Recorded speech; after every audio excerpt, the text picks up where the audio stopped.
রাসূল সাল্লাল্লাহু আলাইহি সাল্লাম বললেন, গলায় তাবিজ ঝুলানো শিরক, মান তাআল্লাকা তামিমা ফাকাদ আশরাকা।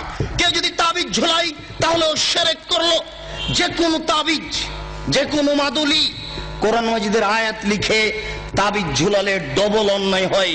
কোরআন মাজিদ কারো গলায় ঝুলে পায়খানায় যাওয়ার জন্য আসেনি, গলায় ঝুলে পেশাবখানায় যাওয়ার জন্য আসেনি। যে কোনো অন্যায় করবে কোরআন মাজিদের আয়াত গলায় করে, এটা নয়। এদেশের কোরআন মাজিদের প্রথমে দেখবেন কতগুলি নকশা করা আছে, এই নকশার তাবিজ ঝুলালে এই হয়। এদেশে যারা কোরআন ছাপাচ্ছে, এরকম আকীদা যারা রাখে, এরাও মুশরিক। এই পাতাগুলি ছিঁড়ে ফেলতে হবে। এরকম কোরআন ছাপায় যারা, তাদের বিরুদ্ধে যতদূর শক্তি প্রয়োগ করা সম্ভব তা করার জন্য চেষ্টা করতে হবে। এরা জাতিকে ধ্বংস করছে, আপনাদের ধ্বংস করছে, মুসলমানকে ধ্বংস করছে এক মিথ্যে কৌশলে, শিরক করে শিরক করিয়ে। বায়সাতের পাগড়ি বেঁধে যদি কোরআন মাজিদের আয়াত দিয়ে জুব্বা পরে আল খাল্লা পরে যদি তাবিজ লিখে দেয়, তবুও তা শিরক হবে। সাবধান থাকবেন। রাসূল সাল্লাল্লাহু আলাইহি সাল্লাম বলেন, মান আতা আররাফান ফাসালাহু ফাসাদ্দাকা বিমা কালা লাম তুকবাল লাহু সালাতান 40 লাইলা। কেউ যদি কোনো গণকের কাছে যায়, তারপর গণককে কিছু জিজ্ঞাসা করে, আমার টাকা হারিয়ে গেছে দেখেন তো, বা এই জিনিস হয়েছে একটু দেখেন তো, তার বলা কথাকে যদি বিশ্বাস করে, আল্লাহর নবী বলেছেন 40 দিন তার ইবাদত কবুল হবে না, 40 দিন তার সালাত কবুল হবে না। গণকের কাছে যায় যে যারা, তারা মুশরিক। আল্লাহ রাসূল বলছেন, মানা আতা আররাফান ফাসালাহু। কেউ যদি গণকের কাছে আসে, এরকম লোকের কাছে আসে, ভাগ্য পরীক্ষা করে, তার হারিয়ে যাওয়া জিনিসকে জানতে চায়, তাহলে ও কোরআন মাজিদকে অস্বীকার করলো, মুহাম্মদ সাল্লাল্লাহু আলাইহি সাল্লামকে নাকচ করে দিল, ও যেন নবীকে অস্বীকার করলো, কোরআন মাজিদকে অস্বীকার করলো। মহা পাপী, বড় পাপী যারা এরকম করে, যারা গণকের কাছে যায়, তারা বড় মুশরিক। সাবধান থাকতে হবে। রাসূল সাল্লাল্লাহু আলাইহি সাল্লাম বললেন, মান হালাফা লিগাইরিল্লাহ ফাকাদ আশরাকা। কেউ যদি আল্লাহ ব্যতীত অন্যের নামে কসম খায় তাহলে শিরক করলো। কেউ যদি আল্লাহ ব্যতীত অন্যের নামে কসম খায় তাহলে শিরক করলো। কেউ যদি দুই চোখের কসম খায় তাহলেও সে মুশরিক।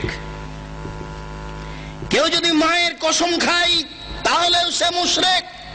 মায়ের কসম খাওয়া যায় না, কোরআন মাজিদে হাত রেখে কসম খাওয়া যায় না, মসজিদে ঢুকে কসম খাওয়া যায় না, ছেলের মাথায় হাত রেখে কসম খাওয়া যায় না, ছেলের মাথায় হাত রেখে কসম খাওয়া শিরক। এইভাবে হাত চালিয়ে ভাগ্য পরীক্ষা করা শিরক। টিয়া পাখির মাধ্যমে ভাগ্য পরীক্ষা করা শিরক।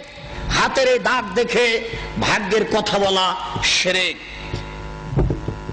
রাত্রে ঘরের আবর্জনা ঝাড়ু দিয়ে বাইরে নিক্ষেপ করা যায় না, এই মন্তব্য শিরক।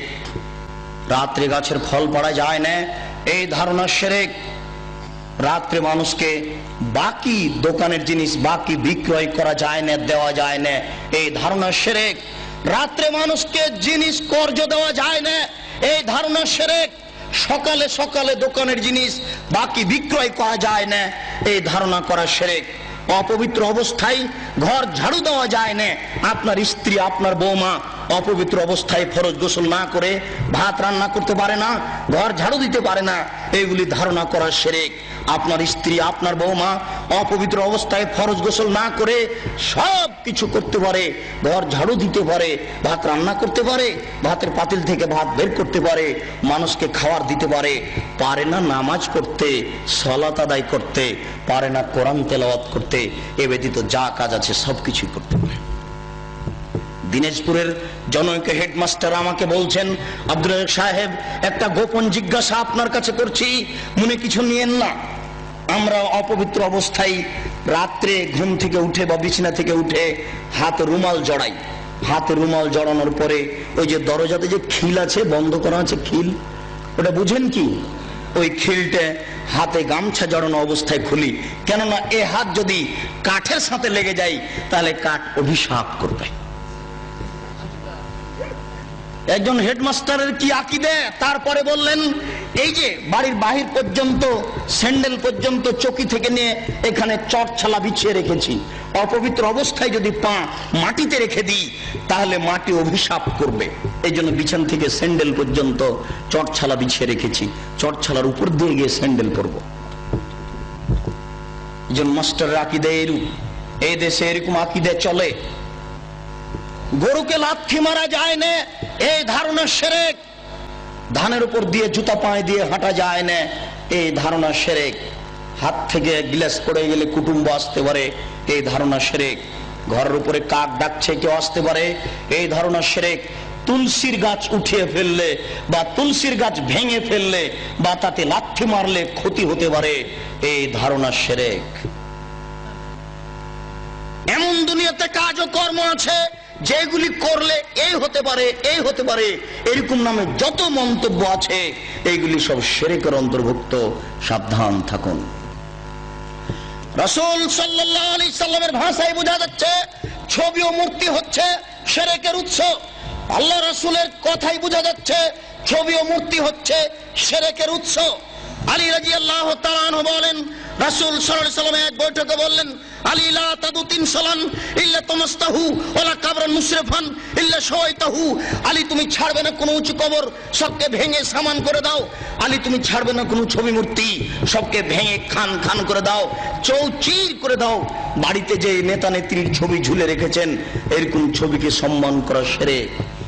পিতামাতার যে ছবি আপনি বাড়িতে ঝুলে রেখেছেন, এরকম ছবিকে সম্মান করা শিরক, ছবিকে মূল্যায়ন করা শিরক।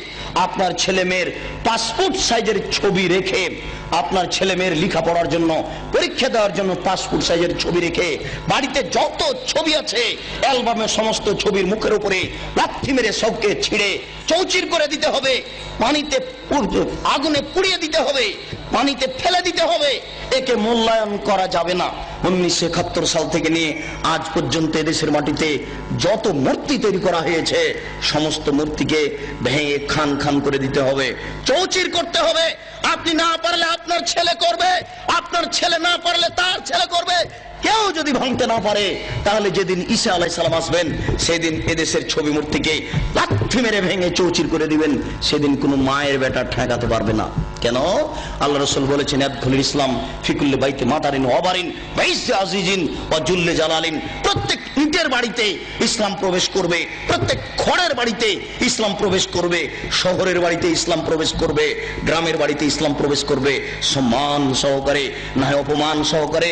সবাই যদি ইসলাম মেনে নেয় তাহলে মর্যাদার হানি হবে না, আর যদি ইসলাম না মানে তাহলে পিটিয়ে ইসলাম গ্রহণ করতে বাধ্য করা হবে, ব্যক্তিকেই পিটিয়ে বাধ্য করা হবে। তাহলে ছবি মূর্তিকে সে সম্মান দেবে কি করে? ছবি মূর্তিকে সম্মান করা শিরক, মূল্যায়ন করা শিরক। আজ এখান থেকে উঠে বাড়িতে ঢুকে শোকে যে যত পুতুল আছে, যত ছবি মূর্তি আছে, আপনার আমেরিকা থেকে আনা যদি সোনার হরিণ হয় তবু লাথি মেরে ভেঙে চৌচির করতে হবে। ওকে মূল্যায়ন করা যাবে না। ছবি মূর্তিকে মূল্যায়ন করা শিরক। জন্মদিবস পালন করা শিরক, মৃত্যু দিবস পালন করা শিরক, 16 ডিসেম্বর পালন করা শিরক, 21শে ফেব্রুয়ারি পালন করা শিরক, 26শে মার্চ পালন করা শিরক, পহেলা বৈশাখ পালন করা শিরক, কবরে ফুল চড়ানো শিরক, শহীদ মিনারে ফুল চড়ানো শিরক। 21শে ফেব্রুয়ারি যদি সারা বাংলাদেশের নারী পুরুষ পায়ের জুতা খুলে হাতে ফুল নিয়ে বরকতের কবরে দেয়, শহীদ মিনারে দেয়, তাহলে কি তারা বরকতের 1 পয়সা উপকার করতে পারবে? পারবে না। এই জন্য এরকম জাতিকে আমরা শিক্ষিত জাতি বলি না, এরকম হেডমাস্টারকে আমরা শিক্ষিত বলি না।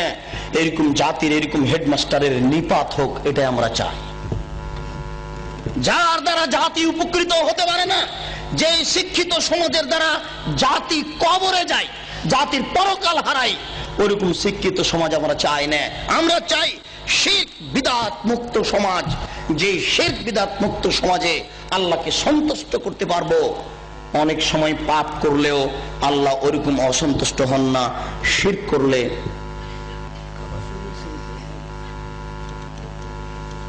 কাবা শরীফে যদি শিরক থাকে তবুও শিরক, কাবা শরীফে যদি ছবি থাকে তবুও শিরক। পৃথিবীর যেখানে ছবি থাক না কেন অবশ্যই তা শিরক। যেখানেই থাক না কেন, কাবা শরীফের ছবি মূর্তি ছিল, অনেক মূর্তি ছিল সেখানে। হবল নামে একটা মূর্তি ছিল কাবা শরীফের ঘরের পাশে, হবল, সেটাই বেশি মূল্যায়ন কর। সেই হবল মূর্তির পাশে ছিল একটা পাতিল, সেই পাতিলে ছিল 3টা খড়ি, অর্ধ হাত হোক আর 1 হাত হোক 3টে খড়ি ছিল। একটা খড়ির গায়ে লেখা ছিল ইফাল, করো, আর একটা খড়ির গায়ে লেখা ছিল লাতাফাল, করো না, আর একটা খড়ির গায়ে লেখা ছিল মোহমাল, কিছুই না। তারা ছেলে মেয়ের বিবাহ দিলে বা কোনো সফর করতে চাইলে বা কোনো পদক্ষেপ কাজের গ্রহণ করতে চাইলে ওই পাতিলের ভিতরে হাত ঢুকিয়ে খড়ি বের করত। যদি ওই খড়ি বের হয়েছে যাতে লেখা আছে ইফাল করো, তার মানে হবল মূর্তি বলে দিল এ আল্লাহ নকল, আল্লাহ নাউজুবিল্লাহ বলে দিল যে তোমরা কাজ করো, আল্লাহ বলে দিল করতে, এখন তারা করবে, নাউজুবিল্লাহ। যদি ওই খড়ি বের হয় যাতে লেখা আছে লা তাফাল, করো না, এখন ওদের নকল আল্লাহ বলে দিল যে এই কাজ করতে হবে না, মেয়ের বিবাহ দিতে হবে না, তারা করবে না। তারা যুদ্ধের মাঠে জয়ী হলে বলতো উল হোবাল, উল হোবাল, এ হোবাল তুমি সম্মানী, তুমি জয়ী, তোমাকে আমরা মূল্যায়ন করি। মানুষ শিরক করত। মহান আল্লাহ বলেন জাল হক এসেছে সত্য, ওয়াজাহাকাল বাতিল চলে গেছে মিথ্যা, ইন্নাল বাতিলা নিশ্চয় মিথ্যা, কানা যাহুকা চিরদিন মিথ্যা। এই বলে আল্লাহর নবী লাঠি হাতে করে কাবা ঘরে ঢুকে যত ছবি মূর্তি ছিল সবকে ভেঙে চৌচির করে লাথি মেরে বের করে দিয়েছেন। ওই ছবি মূর্তি আবার আপনি মুসলমানের বাচ্চা হয়ে ঘরে ঢুকিয়েছেন, ওই ছবি মূর্তি আবার আপনি শোকেজে সাজিয়েছেন। আপনার গোশতের মধ্যে ঢুকে আছে মূর্তি ভাঙা নীতি, আপনার রক্তের মধ্যে ঢুকে আছে মূর্তি ভাঙ্গা নীতি। আপনি মূর্তি ভাঙ্গা জাতি, আপনি মূর্তি ভাঙ্গা সম্প্রদায়, আপনি মূর্তির উপরে লাথি মারা সম্প্রদায়। আপনি মূর্তিকে মূল্যায়ন করেন কি করে? মূর্তিকে আপনি মূল্যায়ন করতে পারেন না।